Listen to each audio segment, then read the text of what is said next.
Great Expectations, it's one of those novels that feels bigger than its entire plot outline. And on paper, when you look at it, it's the story of Pip, who's an orphan that's raised up from a very harsh childhood into the hope of one day becoming a gentleman.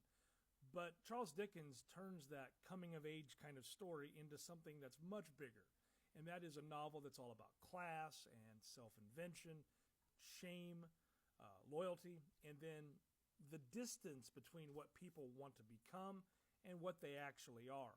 Now, it was first published serially, meaning it was put out about a chapter at a time in 1860 to 1861, and then finally it came out in book form in 1861, and it became one of Charles Dickens' greatest popular and then also critical successes.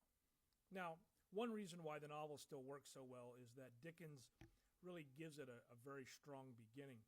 Pip's first encounter with Magwitch, who happens to be this escaped convict, they meet together here in this illustration in the marsh, and it's rather, it's tense, it's memorable, and it's really kind of got this strange intimacy to it. And right away, the book tries to link together, fear and guilt and class all at once. And Pip is just a kid, but Dickens really makes that early meeting kind of matter for the entire structure of the novel. And what looks like at first like a really frightening kind of episode out in the marsh country, it really turns out to be one of the deepest roots leading to Pip's future. From the marsh country, Dickens introduces us to one of the more unforgettable settings in all of his fiction, in his universe, and that is the Saddest House. And this is where Pip meets Miss Havisham and Estella. Now, Miss Havisham is this jilted bride who she's frozen in time, and she becomes one of the novel's most famous figures. And Estella becomes the object around which Pip's ambitions begin to get really hardened. And this is where the book's emotional damage really starts taking a clearer shape. Because Pip begins to feel ashamed of his background, and that shame drives a whole lot of the story.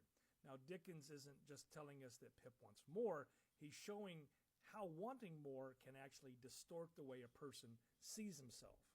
Now, what gives the novel its title is Pip's sudden rise into Great Expectations, roll credits, right? So there's an anonymous benefactor that provides money for him to be educated in London, and this is to prepare him for life as a gentleman.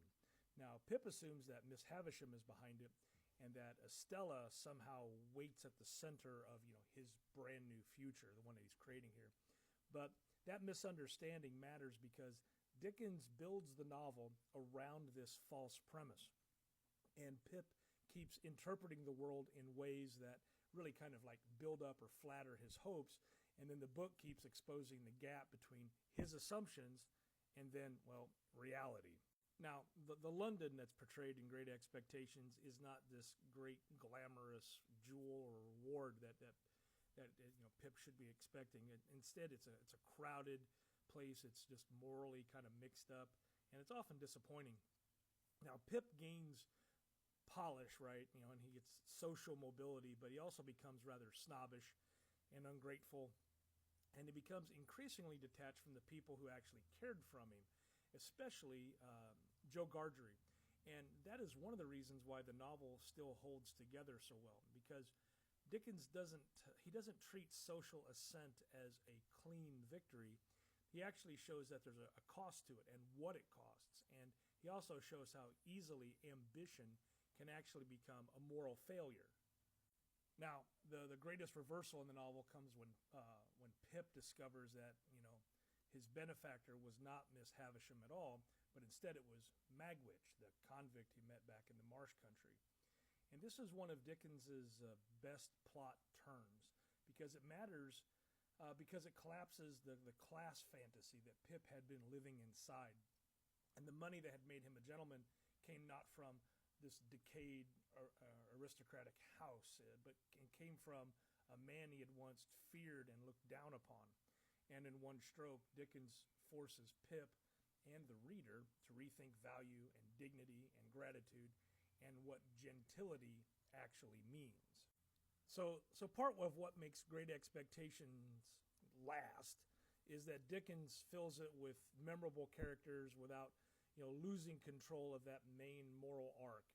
You have Joe and Biddy and Miss Havisham and Estella and Wemmick and Jaggers and Magwitch, and they all feel very, sharply drawn.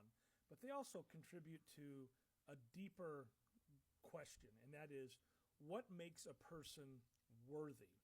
And Dickens keeps returning to the difference between appearance and character, between status and loyalty, and between being admired and being good.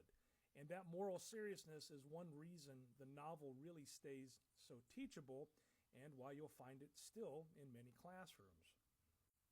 Now, of course, the ending has drawn long attention because Dickens had revised it. The original ending was more restrained, and while the published ending leaves the future between Pip and Estella more open. And that revision matters because it reminds us that Great Expectations is not only emotionally powerful, it's carefully made. So Dickens was shaping tone and closure, and he was looking at the reader's feeling with great precision. However, people do judge the ending, and the novel's real achievement then lies in the way that it turns personal development into this study of injury and moral recognition and illusion. Ultimately, what lasts about Great Expectations is not simply that it is famous or it's often assigned as a classroom project. It lasts because Dickens found a way to, make a young man's rise socially feel morally complicated, and that happens from beginning to end. Pip does change, but it's not in a linear fashion. It's not in a straight line, and Pip learns painfully that that change is part of what makes the novel feel so human. So Dickens understands, he understood, I guess, that growing up often means discovering that your own expectations were never the same thing as your real needs. And, that particular kind of insight, it still lands. We see that in many different types of media and entertainment today. That kind of lesson just keeps coming back and back and again and again. Anyway, this was my special request. I want to thank you for the request, and thank you for watching.